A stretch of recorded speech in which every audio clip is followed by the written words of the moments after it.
Igbo Chukwu chọrọ mma ma mee eze.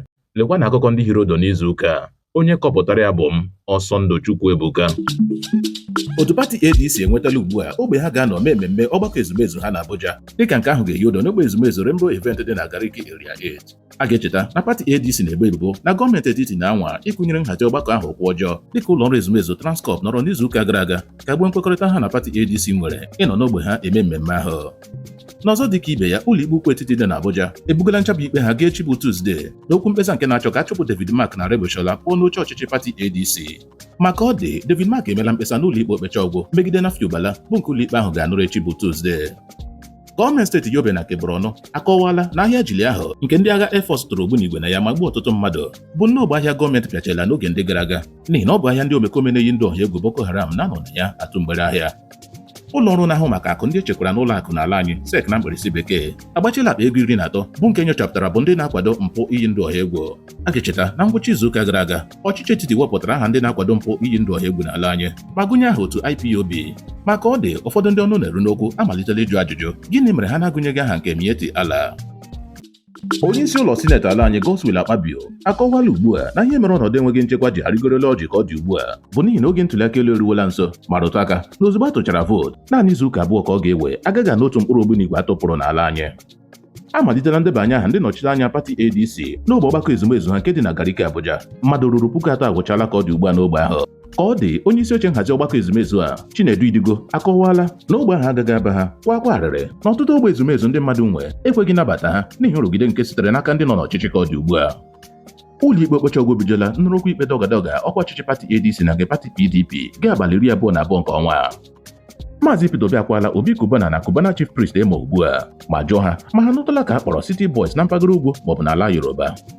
Ọkaikpe Riwana Ikawa achabiela ikpe taa ịnara Nasa El-Rufai n'aka ebe ma rụtụ aka na ọ ga-anọ n'ụlọ mkpọchi ụlọ ọrụ ICPC ruokwa mgbe e mezuchara ihe niile a tọrọ anya iji nara ya n'aka ebe. Maka ọ dị, otu onye ogbo El-Rufai Lawal Makafi akọwala na ihe ndị a tọrọ anya ga-emezu tupu a nara ya n'aka ebe bụ nnọọ ihe ndị na-adịghị mfe imezu ma ncha nke gụnyere ala nkwụtụ nkwa ego $200 nkwado onye eze ọdịnala na ọtụtụ ihe ndị ọzọ.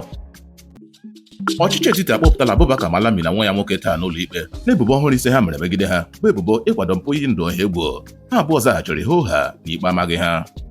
Otu jikọtara ndị nnọchite anya mba dị iche iche n'ogo mba ụwa United World Congress of Diplomats n'asụsụ bekee akpọọla oku ka ọchịchị etiti chụpụ Bello Matawalle pụọ n'ọkwa minista na-ahụ maka nchekwa n'ihi ka onye ụkwa ya n'okwu nchekwa ndị ụka Kraịst dịka ọtụtụ nwụrụ n'oge Easter n'ime steeti Nasarawa, Kaduna na Plateau ma gbakwunye na onye a na-ebo ebubo inwe ezi mmekọrịta n'etiti ya na ndị omekome na-eyi ndụ ọha egwu n'oge ọ bụrụ gọvanọ n'ime steeti Zamfara ekwesịghị nọ n'oche nchekwa mba Naịjirịa.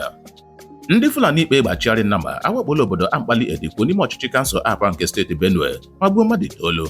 Nke a mere na mgbede ụbọchị ụka gara aga. Otu pati ADC elegharala ịdọ aka na ntị ụlọ ọrụ INEC ma hazie ọgbakọ ezumezu ha nke bịarala na mpịachi ugbu a. N'otu aka ahụ, ha nọrọ n'ọgbakọ ahụ chụpụ Nafi Ubala na mmadụ 10 ndị ọzọ pụọ na pati ADC. Otu nkwado ndọrọndọrọ ọchịchị ọhụrụ nke hiwere ugbu a. Otu a nke a kpọrọ Goodluck Presidential Support Campaign Group na-akpọku Maazị Goodluck Jonathan ka o wepụta onwe ya ịzọ ọkwa onye isi ala n'ime afọ 2027. Kepụkepụ ozi nchekwa ewetara ugbu a na-akọwa na ndị omekome na-eyi ndị ọha egwu na-atụ atụmatụ ịwakpo ogbe ndị gbapụtara ihe na Abuja nakwa steeti Niger nke gụnyere ọdụ ụgbọelu Nnamdi Azikiwe nakwa ụlọ mkpọrọ mgbanwe agwa nke dị na Kuje.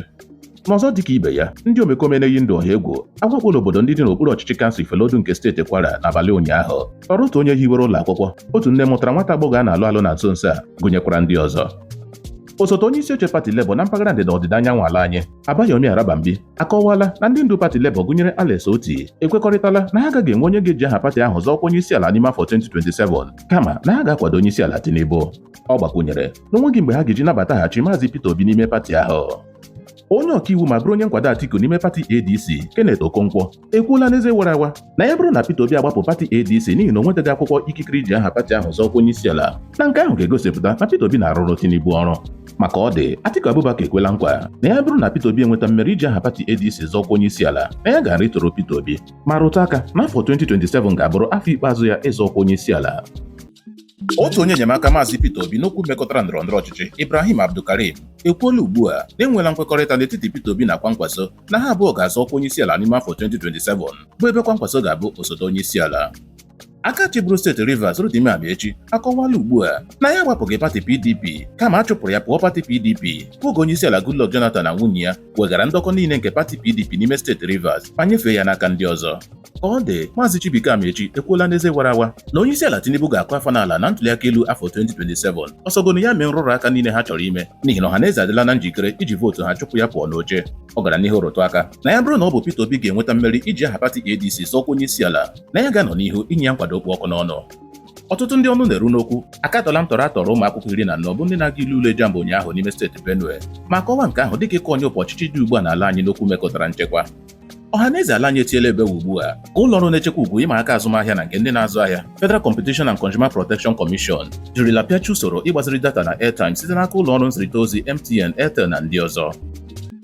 Otu onye ọkaiwu Maxwell Ọpara ekwuola ugbu a na ya ga-akpọtụrụ ụlọikpe ukwu etiti dịka ọ ga-adọkpụrụ ọchịchị etiti pụọ ụlọikpe iji wee maa ha aka n'ihi ịkpọbata n'ime obodo n'abalị abụọ gara aga ndị otu Boko Haram karịrị 700 bụ ndị ọchịchị etiti kọwara na ha echegharịala ugbu a.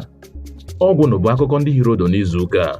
Sonyere anyị na YouTube, Facebook nakwa WhatsApp chanel anyị na Akụkọ n'asụsụ Igbo.